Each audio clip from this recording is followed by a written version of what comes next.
कर्ण की उत्पत्ति की कहानी एक रहस्यमयी कथा। बहुत समय पहले की बात है। भारतवर्ष में एक महान राजा हुआ करते थे, महाराज कंती भोज। उनकी कोई संतान नहीं थी, इसलिए उन्होंने एक कन्या को गोद लिया, जिसका नाम रखा गया कुंती। यह वही कुंती थी जो आगे चलकर पांडवों की माता बनी। कुंती बचपन से ही धार्मिक प्रवृत्ति की थी। एक बार उनके महल में महान ऋषि दुर्वासा पधारे। ऋषि दुर्वासा अपने तेज और क्रोध के लिए प्रसिद्ध थे, लेकिन वे आध्यात्मिक ज्ञान में भी अद्वितीय थे। कुंती ने उनकी सेवा में कोई कसर नहीं छोड़ी।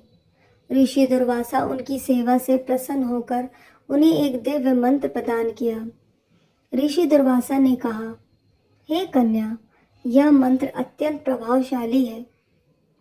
इसके द्वारा तुम किसी भी देवता का आह्वान कर सकते हो और वह तुम्हें पुत्र के रूप में वरदान देगा, परंतु इस मंत्र का प्रयोग सोच समझकर करना। कुंती उस समय केवल एक किशोरी थी। उन्हें यह जानने की उत्सुकता हुई कि यह मंत्र वास्तव में काम करता है या नहीं। जिज्ञासा में उन्होंने मंत्र का जाप कर सूर्य देव का आवाहन कर डाला। तुरंत ही तेजस्वी सूर्य देव उनके सामने प्रकट हो गए। उनका तेज इतना था कि कुंती की आंखें चौंधिया गई। सूर्य देव ने मुस्कुराते हुए कहा, हे कुंती, तुमने मुझे इस मंत्र से बुलाया है। अब मैं तुम्हें एक तेजस्वी पुत्र प्रदान करूंगा, जो मेरे समान प्रकाशवान और शक्तिशाली होगा। कुंती डर गई। वह अविवाहित थी और समाज में संतान को बिना विवाह के स्वीकार नहीं किया जाता था। उन्होंने सूर्यदेव से प्रार्थना की कि वह अपना वरदान वापस ले ले, परंतु यह संभव नहीं था। दैविक वरदान को टाला नहीं जा सकता था। कुछ ही समय बाद कुंती ने एक अद्भुत तेजस्वी बालक को जन्म दिया।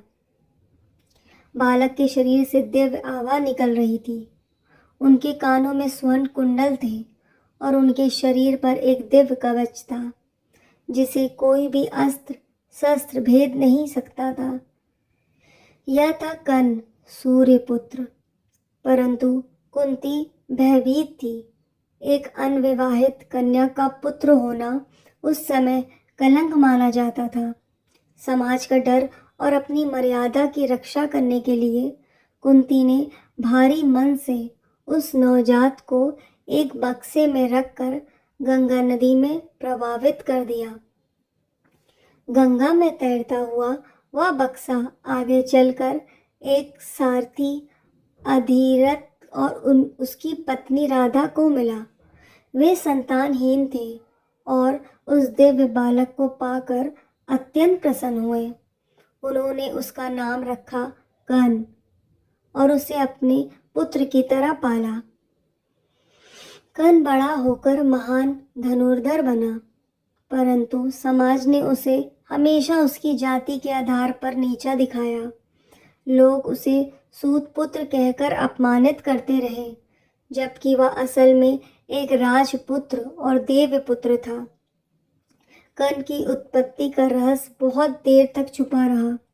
जब महाभारत का युद्ध होने को था, तब कुंती ने स्वयं कर्ण को उसके जन्म का सत्य बताया, परंतु कर्ण ने अपने पालनहार माता पिता को ही अपना सब कुछ माना और धर्म और मित्रता के लिए कुरुक्षेत्र की रणभूमि में कौरवों की ओर से लड़ा।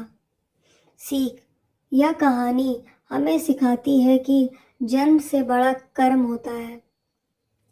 कर्ण का जीवन संघर्षों से भरा था, परंतु वह सदैव सम्मान, मित्रता और स्वाभिमान के मार्ग पर चलता रहा।